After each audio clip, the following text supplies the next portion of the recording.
Okay, Dave. This week we have a guest who's known to our Chicago audience. For the past 30 years or so, he's been part of the great Chicago band, the Ides of March. But he has really one of the more interesting resumes that we've ever had on the show. Can't wait. Well, his name is Scott May, and we should tell you that he's on right now on Minutia Men Celebrity Interview. The following is a Tony Lasano podcast, an Opie show on the Radio Misfits Podcast Network. This is the Minutia Men Celebrity Interview with Rick and Dave. Boy, he's here now. It's Scott May. How are you, Scott? I am fabulous. How are you guys? Wow, that sounded very enthusiastic. Dude, I have never been fabulous. I don't think. In fact, fabulous is a state of mind. Yeah, well, it's a state that my mind is not frequent. Dave hasn't visited that state. So, Scott, you have a new album out, which I have in my hand here, and we'll discuss more thoroughly in a bit. But I've known Scott since his days back as the leader of the One-Armed Orchestra on the Kevin Matthews Show, and he was on the loop. And I always thought of you as the musical director of that show. Is that kind of a fair way to say it?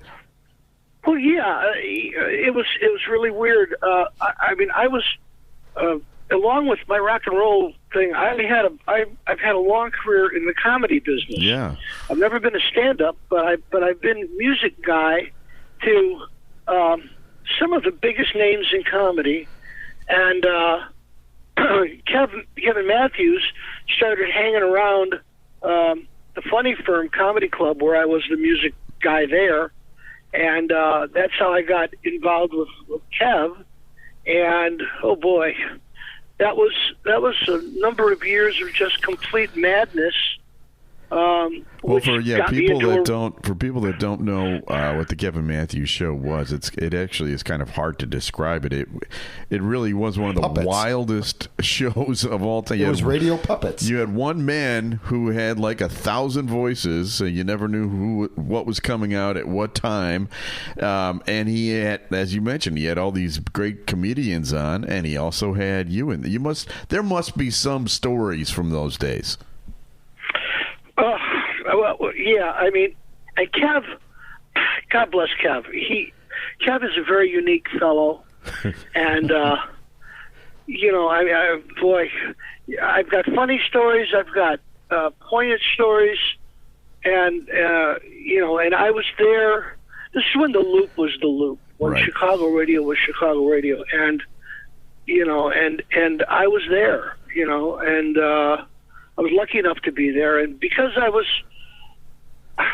kind of like the guy that could always get in everywhere, and like when Danny Bonaducci shot off his mouth that he could take more wax on his ass than the guy in Indonesia that spat gum on the street, and some sensei whipped him. I don't know if you remember that. No, I don't remember that. It was big news. Some guy in Indonesia spit gum on the ground. Well, the Indonesian police arrested this guy, and as a punishment, they caned him. They had like 30. They caned him. Yeah, caned him, right. It was in Singapore, I think. Yes, that's right. Singapore, right? Yeah. And so Danny Bonaducci, God bless Danny Bonaducci, shot off his mouth and says, "Wait a minute. 6 whacks on the ass, I can take more than that." And so he put out a challenge for a listener to come and take 6 whacks on the ass and to get caned. Well, anyway, of course, the Loop went, "Oh, this is a promo," and so let's that get a sponsor. day, well, who was the sponsor of that? I don't know. I don't remember. But that day, they had a sensei come with the cane, the same thing and it wasn't a whip. It was this big bamboo thing that was really weird. And so Danny and the listener came, and into the studio they put a paper so that nobody could see in. And in the studio that day, it was Kevin, Mr. Wirt, Danny, the listener, the sensei, and me, because they thought we've got to have musical accompaniment. Sure, you can't cane You'd somebody. be an idiot not to do that. And so Danny and this guy dropped their pants, and the sensei hauled off and boom, whacked him, and Danny goes, that was nothing. The listener was a big burly, kind of like a football kind of guy. He was a big guy. That was nothing. So did two people have their pants off? Wait, so... They had two people that had their pants off. They're bent over. They're grabbing their ankles. So was the listener and Bonnie? And Danny. And Danny. Okay, Yeah. okay. Yeah. So now, so number 2. Bam! That was nothing. 3, boom. Okay. I felt that. 4, bam, ooh. 5, boom, ow! 6, bam, shit. Now, they took 6. And Danny looked at the guy and goes, you want to take one more to beat this pussy in Indonesia? And the guy says, absolutely, 7, bang. Wow. Now, fine. At that point, Mr. Wirt is going, oh, my God, I can't believe this. Now, they weren't bleeding. Okay? Internally, they were, possibly. Well, wait. There's a denouement to this story. So Mr. Wirt says, this is the greatest promotion we've ever done. They gave this kid, they said, anything you want. If you want Sox tickets, if you want Cub tickets, Bears tickets, you want concert tickets, no matter what, you have carte blanche for the rest of your life. You just call us. And they gave this kid anything he wanted. So anyway, that was the end of the story. Wow. And by the way, every time they got hit, I was hitting organ chords like it was like we were Cub Spark. Now, here's the ending to that story. Is that I was playing at that time in the All Bubba Blues Band with Buzz Kilman, and we had a gig in Oak Park, and Johnny B was supposed to show up that night. So we go to this big Irish bar in Oak Park, and I'm playing with Buzz. Danny shows up to this thing, and everybody's like, oh, Danny got, and Danny's kind of walking funny. He goes, yeah, you want to see this? And he drops his pants on stage, and on his ass where they were hit, he had a welt that was the size of a paper plate.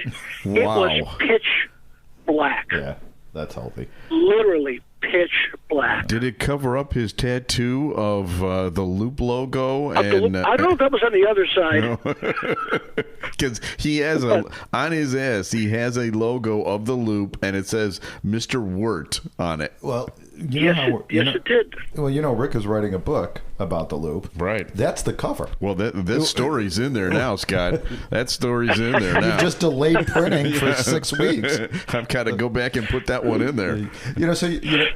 So you mentioned, I mean, obviously you've got these great comedy roots. You were in the house band for I can't think of the comedy hour. The Funny Firm. The Funny Firm, and also the Comedy Hour on A&E, Caroline's, right? I was, for the last 2 seasons, I was the house band. I was the Paul Schaefer for Caroline's Comedy Hour on the A&E network. And, so many great...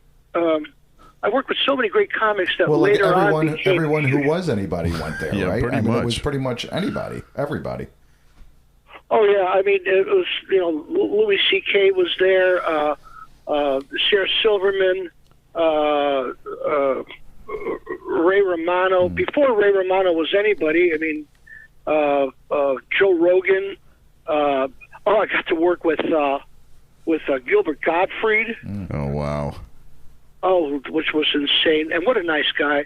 But then I was music director for Judy Tenuta, the late, great Judy Tenuta, for 10 years. The Goddess. I was the Goddess. Yeah, is it? I was going to say, is it wrong? That's Kevin's thing. Right. It could happen. I produced her 3rd album, and pretty much co-wrote her 3rd album, which was nominated for a Grammy. And that Grammy story is pretty cool because we lost. And it was cool that we lost, and the circumstances that how we lost, because we lost to Jonathan Winters. Oh. Jonathan Winters had an album out, and he won the Comedy Grammy that year. And I said to myself, okay, I lost, but I lost to Jonathan Winters. Yeah. Of course, I lost to Jonathan Winters. Right. And I mean, those are young folks who don't know who Jonathan Winters are. He was the guy who inspired Robin Williams to do everything. Look him up. Yeah, yeah. One of the funniest humans that ever lived, basically. Yes.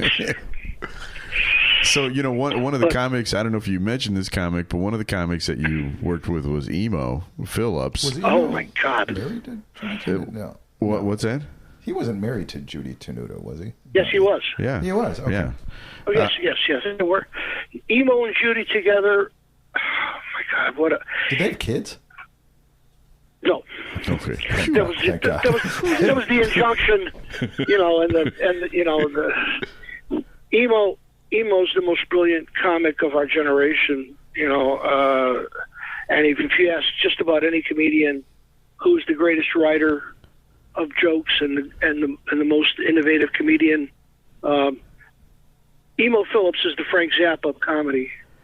You know, I mean, he told in one of every my way. favorite jokes of all time, which was about my old boss, Steve Dahl. He said, if you listen to a Steve Dahl show, it's like scoring cocaine at a Hollywood party. If you stick around long enough, you might get one good line. I was. You talk about Dahl. I was in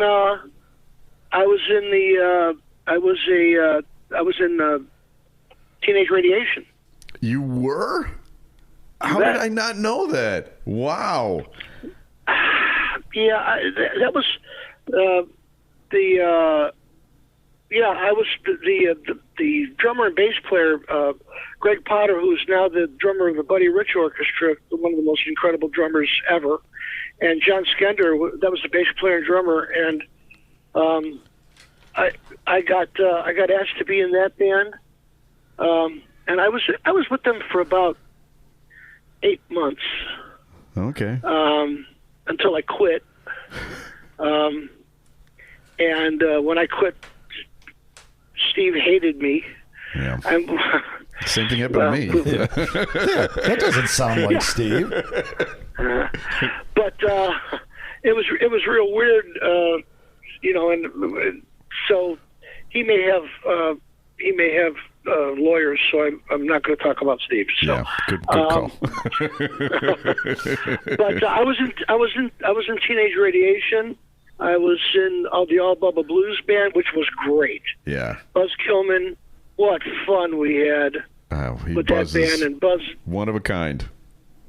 He was one of a kind, and a really good singer and harp player. That was a fun band. Oh my God, was that fun? That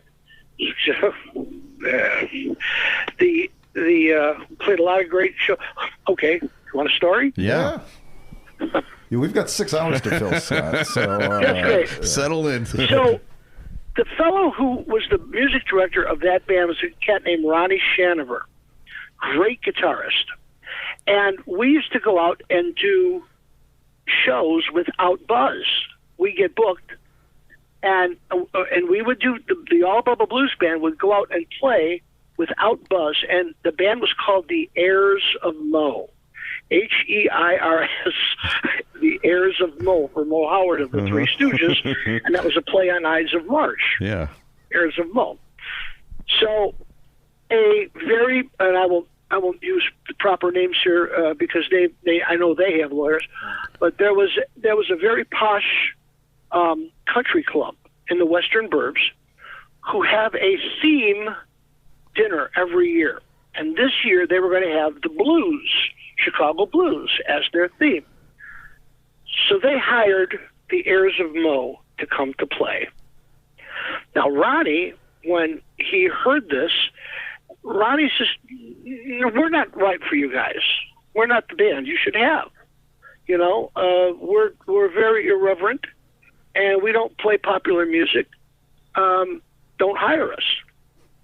And oh no, we want you. Ronnie shot them a huge amount of money. They said, "We'll pay it. We want you." Ronnie says, "No, don't hire us. We're too loud. We're too irreverent. We're not the band for you." Ronnie's not in sales, is he? So they hired us, and Ronnie says, okay, but we're telling you right now, you're going to get what we are, and that's it. I've warned you. They hired us. We get there. Posh Country Club. We set up. We don't dress up. And we're not changing the set. So we get there and we start playing our stuff. And the idea of that band is we played a lot of blues, but we played all stuff that nobody knew. Dylan tunes, crazy, crazy country tunes, crazy blues tunes. And our stage presence was very casual, and we were loud. So anyway, so we played, and the people came in, and it literally 2 or 3 songs in, the woman who hired us came to the stage and says, oh, well, it's really not what we thought, and you guys can stop. Ronnie says, oh, no, we're playing. You hired us for 3 sets, and we're playing. Yeah, like it or not. Did the check cash? Did you cash the check? Oh yeah. Okay. Good. Now, 4 songs in, everybody leaves. The room was empty. That's cool. Played the first set, took a break, played the second set, took a break, played the third set, and didn't stop. Wow. We kept playing for another hour. Now the crew comes in, they take down the tables, they're washing the floors. We're still playing. We'll show you. The PA guys were in on it, laughing their ass off, and we're still playing. Finally, they turn off all the lights and the place, and the little Mexican fella comes over. Senor, you must stop. We've got to close the doors and lock up. Finally, then, after all the lights were out, we finally stopped playing and then took our gear out and loaded out in the dark. Probably played 5.5 hours that night. So, like when there's nobody in the room, like between breaks, we'll be right back. Like, did you do that? Oh You've been a great audience. We'll be right back. Exactly what happened, and we just said we've got a chance here to do something that we'll remember the rest of our lives. Yeah. That's a true story. Yeah. And the country club remembers you too, and that's why you've never been back. I'm sure. Oh God, I've never been back there, and I don't want to go there. In fact, I'm surprised. You can't even go to that suburb, right? They're not even letting you in that suburb. There's pictures of you. You know what? They're a little tight-assed. I wouldn't want to go to that suburb anyway. It ain't Berwyn. Yeah, there you go. Well, yeah, speaking of Berwyn. Yeah, we just had Jim Peterick and Larry Millis on, I don't know, a week ago, 2 weeks ago, or whatever. A month ago. And they called you the newbie in the band, and I have a vision of you. Yeah, get me a bagel, Scott. Are they making you fetch them coffee and bagels and Bialys and stuff? So now, I've only been with the band for 33 years. You're the new guy, right? And but the new guys are actually the horn players, the horn section. Our original horn section, one of the guys retired, one of the guys passed away. So we got, and the guys that we have now playing horns for the band are just the top of the top of the top of the top of the line guys, and so they're the new guys. But no, we have a new crew guy, and he's the guy that has to go out and make coffee and wash.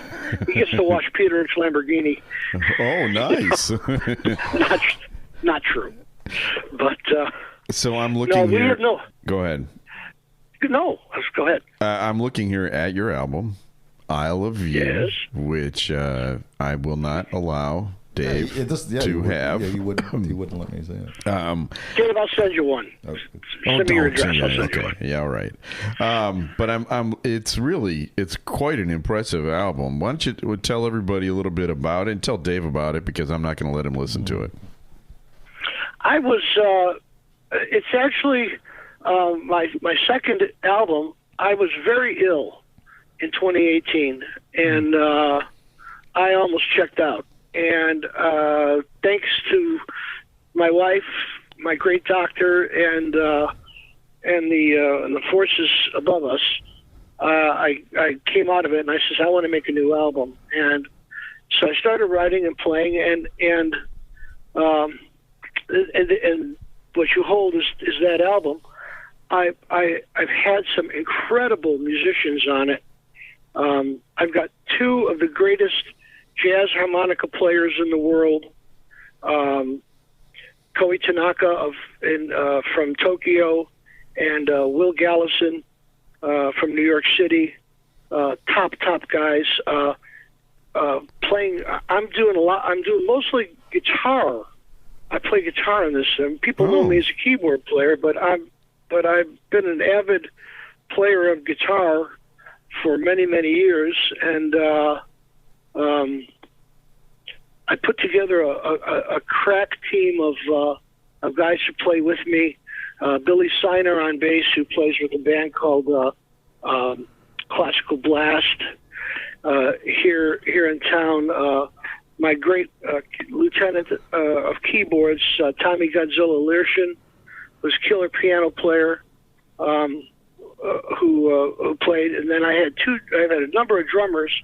One very tragically, a fellow by the name of Kari Parker, who played with Desmond Child and George Benson and a bunch of great guys, who did my record, and 4 months later, very tragically passed away.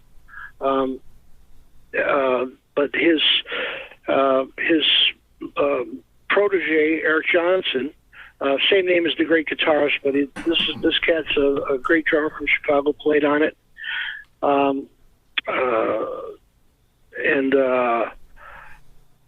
So that was the core group. And then I had for rhythm guitar, I had a fellow named Andy Reese from Nashville, and Andy plays in a band called the Time Jumpers. Time Jumpers are the top veteran session guys in Nashville. And between them, they have 125 Grammys. Wow. The most incredible So between all of us, we have 125 Grammys. Yeah. But the Time Jumpers, they play every Monday night at 3rd and Lindsley in downtown Nashville. But they were really famous because their second guitarist, Andy's the first chair, he's the good guy. The second guitarist of that band for many years was Vince Gill. Oh, wow. Wow. And you could go for $10 on a Monday night to 3rd and Lindsley, and Vince Gill would show up on stage, and it's Vince Gill, and then you wouldn't believe the people that would sit in. But I've been incredibly lucky throughout the years to make a lot of friends, and I made friends with the Time Jumpers, and so I wanted for this one song, I wanted to work with the rhythm section of the Time Jumpers, and he put that together. And then I also had on B3 organ, Hammond B3 organ, I had a cat by the name of Mark Jordan, who played with. Have you ever heard the song "Midnight at the Oasis"? Sure. He played keyboards on that. He was with Van Morrison. He was with Jackson Brown. Wonderful, wonderful gentleman. And we recorded it at Crystal Gale Studio in Nashville.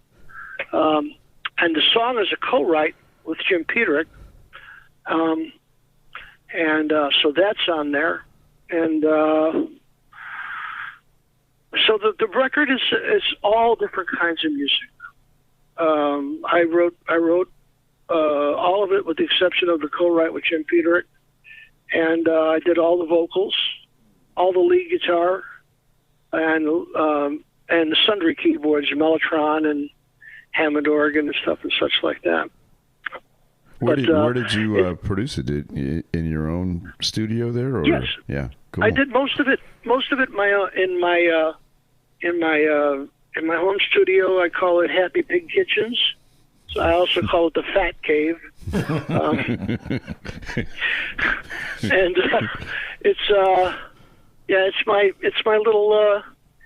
my little sanctuary down here. And then I go and I do my vocals and everything else. I work with the with the inimitable Larry Millis of the Ides. He's the rhythm guitarist for the Ides, but he's also one of the most incredible audio engineers at Jim Peterick's studio, and so that's where we've mixed it and mastered, and so it's really a great place. You know, I'm looking at the album that I won't let Dave touch, and I see the tip of the fez. A lot of these people here that you mentioned in this are people that I know. You got Dennis DeYoung here. You've also got Jeff Hoover, our old pal at Channel 9, and Mike Toomey and Tim Cavanaugh, a great comedian, local Chicago comedian. Scott McKay and Daniel Tofano, who are over at the River. You've got Mancow in here, Tracy Butler. So you're a Chicago guy, aren't you, Scott? Chicago. Yeah, all those people have done, like Mancow. When I was back on the Kev show, we were, if you remember, at the Loop. You'd go down that hall, and if you went to the left, that was the Loop side, and that was Kevin's studio and Doll's studio, and on the right was Mancow's studio. Yeah. And that was oil and water. There was a lot of tension in those days. I remember that. and through Kevin, I got.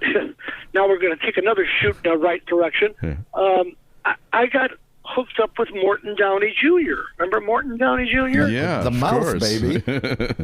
Yeah, the Mouth. And I started. I did music, and I was a sidekick for Mort Downey Jr. I played a character called the Angry Caucasian.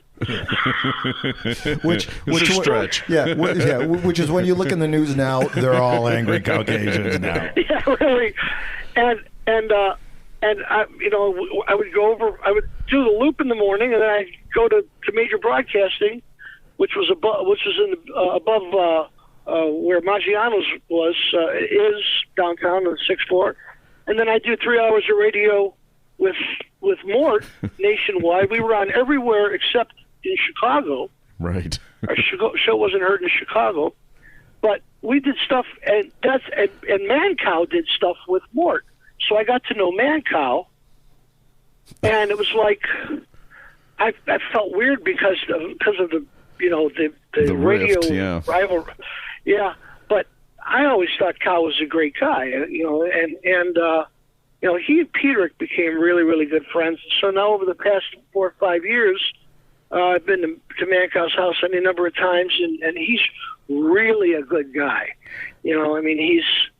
His character is abrasive, and he's really super outrageous, but he's really and Mancow a good guy. and Kev have made up too, because I just directed a movie about Kev's band Ed Zeppelin, which is coming out on October 5th, and Mancow is coming to the premiere and will be on stage with Kevin as we premiere the film. So that even though there was tension in those days, that tension appears to be gone. I was at a party with my wife, Chris, at Mancow's house, and we were sitting there having a cocktail, and somebody says, "Hey, did you say hi to Kevin?" Oh, Kevin Matthews. He's here? I'm like, huh? And I got up, and there he was. I hadn't seen Kevin in years. And Mancow comes out, and I go, and he goes, no, we're friends now. Everything's fine, and so it was very cool to be standing there with Mancow and Kevin. Yeah, that's awesome. I'm happy that people have gotten past some of the weirdness from those days. So Scott, I don't want to keep you here forever. I did want to talk to you. I'll stay here forever. I won't shut up. Well, I wanted to talk to you about your organ, if you will. I know you Which are. one? You are the senior product specialist and artist liaison for the Hammond Organ Company, which is that's your day job, basically, right? Well, it's not really a day job. Hammond organ was invented in Chicago 80 plus years ago, and they've been based in Chicago. And I started taking organ lessons in 1961 on a Hammond B3, and so I would go there and I'd hang around. I knew everybody there, and I would go there and I'd hang around. I'd play the organ and hang around. And so one day they said, well, you're here all the time. Why don't you, let's give you a desk and a small check, and the emphasis on the word small. So I got an official title position with them, the title. And so I've been with them now probably 14, 15 years plus, and they entrusted me with their artist roster, and thanks to a fellow named Greg Gronowski, who I went to high school with, and I hired my boss. At Hammond. He passed away very tragically, but we built an artist base for the Hammond Organ Company of people who play Hammond organ. Right now, I think we're at 456 artists, and anybody who's anybody. You've been very helpful to us. You've, a couple of the guests that we've had on this show, Felix Cavalieri from the Rascals, a couple other guys. We got through with your help, so we want to thank you for that. Well, you're welcome. Yeah, I got to meet and be friends with so many of my idols. Keith Emerson, Rick Wakeman, Rod Argent from the Zombies, Felix Cavalieri, Greg Raleigh from Journey and Santana, all these guys. Robbie Robinson, who's been the music director for Frankie Valli for 40 some years. Blues guys, gospel guys, jazz guys. It's incredible. Joey DeFrancesco was a dear friend of mine. Dr. Lonnie Smith was one of my closest friends.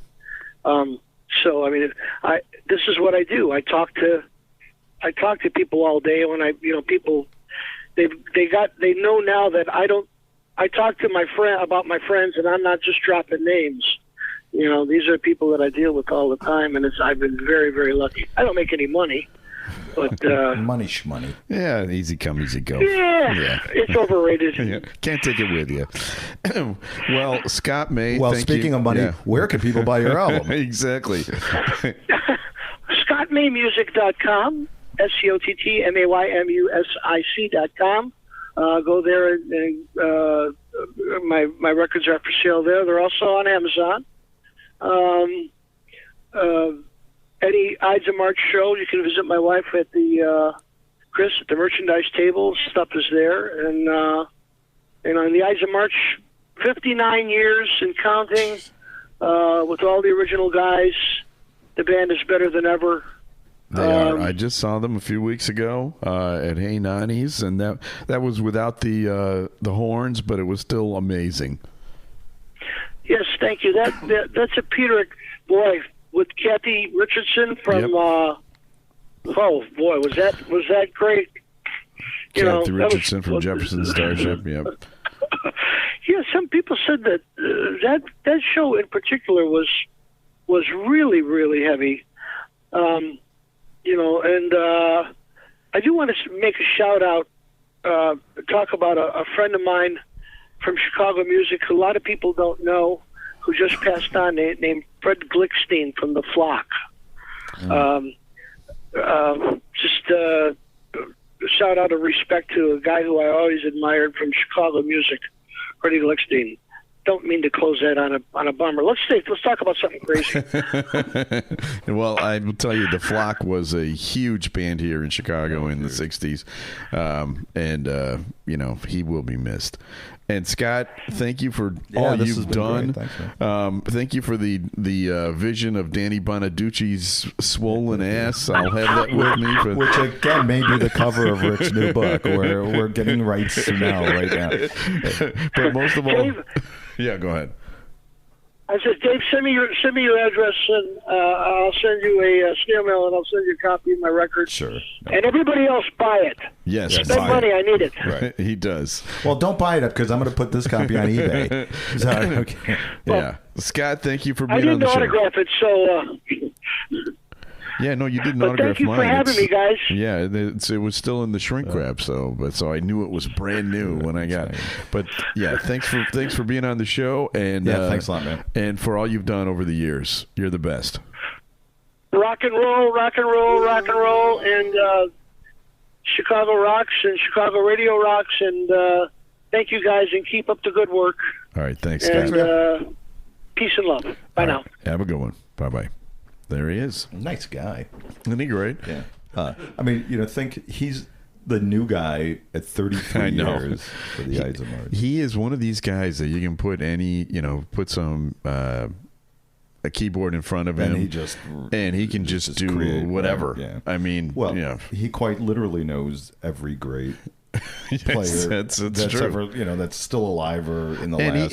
In his own right, he's quite great. talented. You should check it out. It's called Isle of View by Scott May.